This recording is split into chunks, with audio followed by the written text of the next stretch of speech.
വെളുപ്പാങ്കാലത്ത് 4 മണിക്ക് തുടങ്ങിയതാ ഇടിക്കാനും പൊടിക്കാനും. വരുന്നില്ലെങ്കിൽ പിന്നെ കമ്പി അടിക്കണോ മനുഷ്യനെ മെനക്കെടുത്താൻ? നീ അവൻ അങ്ങോട്ടൊരു കമ്പി അടിക്കും. എന്തോ ഇന്? നീ 4 മണിക്ക് എഴുന്നേറ്റ് ഇടിക്കുകയും പൊടിക്കുകയോ ഒക്കെ ചെയ്തെന്ന് അറിഞ്ഞാൽ അവൻ പെട്ടെന്നിങ്ങി പോരും. ഇടേ, ചേട്ടത്തമ്മയെ കണ്ടുപിടിക്കണം. സ്നേഹത്ത് നിന്ന എല്ലാവർക്കും കൊള്ളാം. അയ്യടാ, അവരെ പോലെ തേനൊലിപ്പിക്കാൻ ഈ ഭൂലോകത്ത് ആർക്കും പറ്റില്ല. എന്റെ പേർക്കുള്ള ആ സ്ഥലമുണ്ടല്ലോ, അവിടെ മുരളിയെ കൊണ്ട് നമുക്കൊരു വീട് കെട്ടിക്കാം. ഇവിടെ കിടന്നുള്ള യുദ്ധം മതിയാക്കി നമുക്ക് അങ്ങോട്ട് മാറാം. മുരളിയും പോന്നോട്ടെ. അതിപ്പോ അവന്റെ പരിപാടി എന്തൊക്കെയാണ്? നിങ്ങൾക്കും എടുക്കൊണ്ടെങ്കിൽ നടക്കും. അതല്ല, അവൻ കല്യാണം മറ്റോ അങ്ങനെ വരുമ്പോ അവൻ തനിച്ചങ്ങ് മാറി വരും. കല്യാണം ഇപ്പൊ കഴിപ്പിക്കണ്ട. നിങ്ങളായിട്ട് ഈ കല്യാണം കില്യാണോന്നും പറഞ്ഞ അവന്റെ മനസ്സിളക്കാതിരുന്നാ മതി. തടിയും നീളവും കൂടുതലുള്ളവർക്ക് ചിന്താശക്തി കുറയും. അതുകൊണ്ടാ പറയുന്നത്. അതാരാ?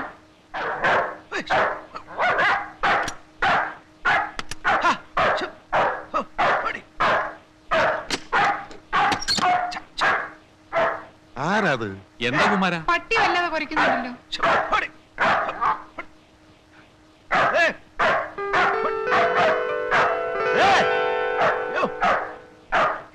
അയ്യോ, നമ്മുടെ മുരളിയല്ലേ ഇരിക്കുന്നേ?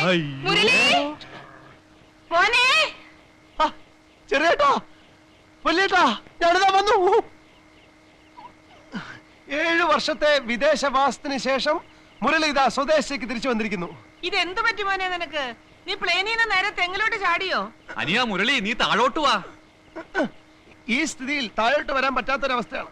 ഇവിടം വരെ വന്നിട്ട് നീ താഴോട്ട് ഇറങ്ങാതെ പോവാണോ മുരളി? ആവശ്യത്തിന് അനാവശ്യത്തിന് 100 കൂട്ടം കാര്യങ്ങൾക്ക് കത്തെഴുതാറുള്ള നിങ്ങള് എന്തിനീ പട്ടിയുടെ കാര്യം എന്നിൽ നിന്ന് ഒളിച്ചു വെച്ചു? ആഹാ, അതുകൊണ്ടാണോ നീ താഴോട്ട് വരാത്തത്? ഈ കുന്തത്തിനെ ആരെങ്കിലും പിടിച്ചോണ്ട് പോ. ഒന്ന് പിടിച്ചു മാറ്റൂ. എടാ ജിമ്മി, കം ഗോ. ഇനി നീ ഒന്ന് ഹെൽപ്പ് ചെയ്. നീ അങ്ങനെ മേലോട്ട് കയറി? കേറിയതല്ല, കേറിപ്പോ. എന്റെ ഈശ്വര, എന്റെ പൊന്നുമോനെ, മാമ്പഴ പുളിശ്ശേരി ഉണ്ടാക്കി വെച്ചോണ്ട് ഞാനും നിന്റെ വലിയേട്ടനും കാത്തിരിക്കായിരുന്നടാ. നിന്നെ കാണാഞ്ഞിട്ട് നിന്റെ ചെറിയേട്ടൻ ഇന്ന് ഉച്ചയ്ക്ക് ശരിക്കും ഊണ് പോലും കഴിച്ചില്ല മോനെ. ഞാൻ ചോറുണ്ടല്ലേടാ. ഞാന് ബോംബെന്ന് ബാംഗ്ലൂർ വരെ ഫ്ലൈറ്റിലായിരുന്നു. അവിടുന്ന് ഇവിടം വരെ കാറിലായിരുന്നു. എത്ര പറപ്പിച്ചിട്ട് ഉച്ചയ്ക്ക് മുമ്പ് എത്താൻ പറ്റില്ല. ഭയങ്കര ചൊറിച്ചില്. എടാ മുരളി, നിന്നെ പട്ടി കടിച്ചോടാ. പുള്ളിക്കാരൻ ട്രൈ ചെയ്തു, പക്ഷെ അവന് എന്റെ പാന്റ് എന്തായാലും രക്ഷപ്പെട്ടല്ലോ. ഇടി നോക്കിയിരിക്കാതെ പെട്ടിക്കെടുത്ത് നമ്മുടെ റൂമിൽ കൊണ്ടുപോയി.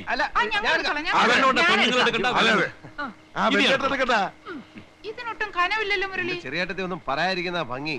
വഴിയിൽ വെച്ച് ഈ കസ്റ്റംസ് സ്ക്വാഡുകാർ തടഞ്ഞു. എയർപോർട്ടിൽ കിട്ടിയ ഡ്യൂട്ടി പോരാത്രേ. ഇന്ത്യൻ കറൻസി ഇല്ലാത്തതുകൊണ്ട് കംപ്ലീറ്റ് സാധനങ്ങൾ അവർ പിടിച്ചോണ്ടുപോയി. ഞാൻ വളരെ അധികം കരഞ്ഞു പറഞ്ഞു നോക്കി. 7 കൊല്ലത്തിന് ശേഷം നാട്ടിലേക്ക് വരികയാണ്, എന്നെ ഉപദ്രവിക്കരുതെന്ന്. അപ്പൊ അവരെന്നോട് ചോദിക്കുകയാണ്, 7 വർഷത്തിനിടയ്ക്ക് താൻ ഇങ്ങോട്ട് വരണ്ടെന്ന് അവര് പറഞ്ഞു വന്ന്. സാധനങ്ങൾ ഇനിയും കൊണ്ടുവരാലോ. എന്റെ അബ്കാരി പാർട്ട്നേഴ്സ് ഇത്ര നേരം ഇവിടെ കാത്തിരിക്കായിരുന്നു. ഞാൻ ഇപ്പൊ പോയി അവരെ കൂട്ടിക്കൊണ്ട് വരട്ടെ? ഒന്ന് ചുമ്മാരിടാ. എന്റെ ഭഗവാനെ, എനിക്ക് വിശ്വസിക്കാൻ കഴിയുന്നില്ല. 7 വർഷം നിങ്ങളെ കാണാതെ ഞാൻ ആ മരുഭൂമി കഴിഞ്ഞെന്ന്. ആ 7 കൊല്ലം കൊണ്ടല്ലേ എന്റെ മുരളി നമ്മുടെ കുടുംബം ഒന്ന് കര പറ്റിയത്. എന്നാലും നല്ലൊരു മഴ കണ്ടിട്ട് എത്ര നാളായെന്നറിയാം. മഴ കണ്ടിട്ട് ഞങ്ങളും കൊറേ കാലായി. മോൻ വല്ലതും കഴിച്ചോടാ? ഇല്ല, ജലപാനം കഴിച്ചിട്ടില്ല. എല്ലാം ഇവിടെ വന്നിട്ടാകാന്ന് കരുതി. ഇപ്പോഴെങ്ങനെ? ചോറിനകത്ത് വെള്ളം ഒഴിക്കരുന്ന് ഞാൻ അപ്പോഴേ പറഞ്ഞതല്ലേ. വെള്ളം വാർത്താ മതി. മാമ്പഴ പുളിശ്ശേരി ഉണ്ടല്ലോ, അത് ഏടത്തെ സുധർമ്മയ്ക്കും സുനിധിക്കും കൊടുത്തു.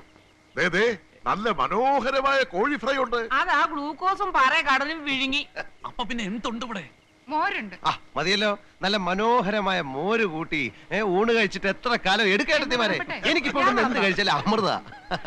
അല്ല,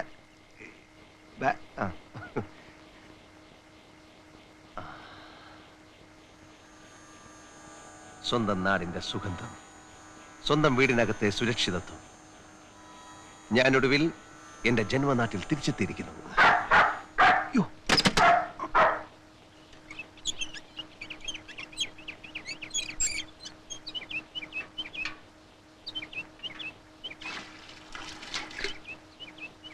കൊണ്ടേ ഞാൻ കോരാ. ഓ, എഴുന്നള്ളിയോ? നേരെ എത്രയായി? ആഫീസിൽ പോന്നല്ല വീട്ടു ജോലിക്ക് വരേണ്ടത്. നീ അടുക്കളയിലോട്ട് ഇത്തിരി പുട്ടും ദോശ ഉണ്ടാക്കിയേ. മുരളി ഇപ്പൊ കുളി കഴിഞ്ഞു വരും. മുരളി വന്നോ? എന്തേ മുരളി എന്ന് കേട്ടപ്പോ ഒരു മുഖപ്രസാദം? അവൻ ആരാ, നിന്റെ കാമുകനോ? 6-7 കൊല്ലം ഗൾഫിൽ കഴിഞ്ഞവനാ. നോക്കിയേ, അവന്റെ മുമ്പിൽ ചെന്ന് കുണിങ്ങാലുണ്ടല്ലോ. ഓ, ഒരു ശൃംഗാരി. ഇതാരെ ഇത്ര നേരത്തെ മുരളിക്ക് ചായ തന്നത്? ചെറിയേട്ടത്തി. ഓ അതിങ്ങിതാ, ഇത് കുടിച്ചു. ഇതിൽ ഏലക്ക ഇട്ടിട്ടുണ്ട്. അയ്യോ, ഇതില് ഏലക്കയും ഗ്രാമ്പും ഇട്ടിട്ടുണ്ട്. നല്ല മനോഹരമായ നാടൻ ചായ. സത്യം പറഞ്ഞ ചെറിയേട്ടത്തിയുടെ കൈ കൊണ്ട് എന്തുണ്ടാക്കിയാലും നല്ല സ്വാദാ അല്ലേ വലിയേട്ടത്തി? ആ ബാബുമോൻ 5th-ലായല്ലേ? ആയിട്ടെന്താ കാര്യം? സ്കൂളിലെ പിള്ളേരുമായി തല്ലും പിടിയും തന്നെയാ എന്നും. ആര്, ബാബുമോനോ? ആ ബാബുമോൻ തന്നെ. ടീച്ചർമാർക്കൊന്നും കണ്ണെടുത്തിട്ടുണ്ടേ കണ്ടുകൂടാ. എന്റെ സുനിതയും സുധർമ്മൻ എന്തൊരച്ചടക്കവാ. പിള്ളേരാകുമ്പോ ഇച്ചിരി ചട്ടമ്പിത്തരമൊക്കെ വേണം, എങ്കിലേ ഒരു രസമുള്ളൂ. മുരളിക്ക് പലഹാരം എന്താ വേണ്ടേ? ഒക്കെ ഞാൻ ചെറിയേട്ടത്തിയോട് വിശദമായിട്ട് പറഞ്ഞിട്ടുണ്ട്. അതെന്താ മുരളി അങ്ങനെ? ഞാൻ നിന്റെ മൂത്ത ഏട്ടന്റെ ഭാര്യയല്ലേ? അമ്മയുടെ സ്ഥാനം എന്നോടല്ലേ എല്ലാം പറയേണ്ടത്? അയ്യോ ഏട്ടത്തി, അതുകൊണ്ടല്ല. ചെറിയേട്ടത്തി ചോദിച്ചു, ഞാൻ പറഞ്ഞു, അത്രേ ഉള്ളൂ. അറിയാലോ, എനിക്ക് 2 പെൺകുട്ടികളാ. എന്റെ മൂത്ത മോനായിട്ടാണ് നിന്നെ ഞാൻ കരുതിയിരിക്കുന്നത്. നീ ദുബായി പോയ അന്ന് തൊട്ട് എത്രയോ ദിവസങ്ങൾ ശരിക്കും ഞാൻ ഉറങ്ങിയിട്ടില്ല. എന്താ ഏട്ടത്തി ആ പഴയ നെഞ്ചുവേദന? അല്ല കുട്ടി, നീ പോയതിന്റെ. അല്ല, എന്റെ മുരളി എത്ര നേരമായി ചായ തന്നിട്ട്? ദാ ഉമിക്കരി ഈർക്കലി. ഉമിക്കരിയോ? ദുബായിക്കാരനോ? പേച്ചു തീർന്നെങ്കിൽ ഞാൻ തരാം മുരളി.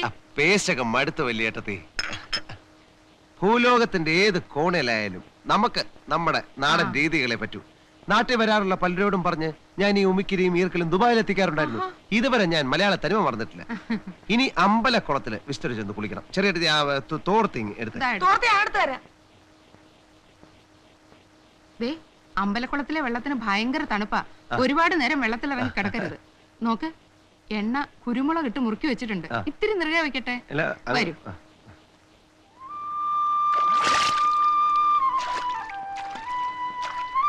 എന്താ പാപ്പാ, നീ ഇറങ്ങുന്നില്ലേ? ഏയ്, നേര് പറഞ്ഞ ഇവിടെ ഇപ്പൊ ആരും കുളിക്കാറില്ല. അതെന്താ? ആളുകളൊക്കെ കുളി ബാത്റൂമിലാക്കില്ലേ. പപ്പാ, നിനക്ക് ഓർമ്മയുണ്ടോ? പണ്ട് ഇതിന്റെ ചുറ്റും മഷിത്തണ്ടായിരുന്നു. കുളിയും കഴിഞ്ഞ് മഷിത്തണ്ടും പൊട്ടിച്ചോണ്ടാ നമ്മളൊക്കെ മടങ്ങാറുള്ളത്. അതെ അതെ. നമ്മുടെ ഗോപി ഹംസയൊക്കെ ഇപ്പൊ എന്ത് ചെയ്യുന്നു? ഗോപി റേഷൻ കട നടത്തുവാ. ആ, ഹംസയുടെ അറിഞ്ഞില്ലേ? ഇല്ല. എന്തു പറ്റി? അവരെ പോലീസ് പിടിച്ചു. അയ്യോ, എപ്പോ? അവൻ എനിക്ക് കത്തയച്ചിരുന്നപ്പോ ഒന്നും എഴുതിയിരുന്നില്ലല്ലോ. എഴുതൂല്ലല്ലോ. വ്യാജ ലോട്ടറി ടിക്കറ്റ് വിറ്റു. ആദ്യം നാട്ടുകാരുടെ തല്ല് കിട്ടി, പിന്നെ പോലീസിന്റെ. വിജയനാ? വിജയൻ ആ പോസ്റ്റ്മാന്റെ മോളെ കൊണ്ട് സ്ഥലം വിട്ടില്ലേ. ഓഹോ, അപ്പൊ നമ്മുടെ കൂട്ടുകാരൊക്കെ ആകെ കുഴപ്പക്കാരായി മാറുകയാണ്. ചേട്ടാ, ഞാൻ മാത്രം ഉള്ള ജോലിയും കൊണ്ട് മര്യാദക്കാരനായി കഴിയുക. അതെ, മറ്റുള്ളവരോട് ചോദിക്കട്ടെ.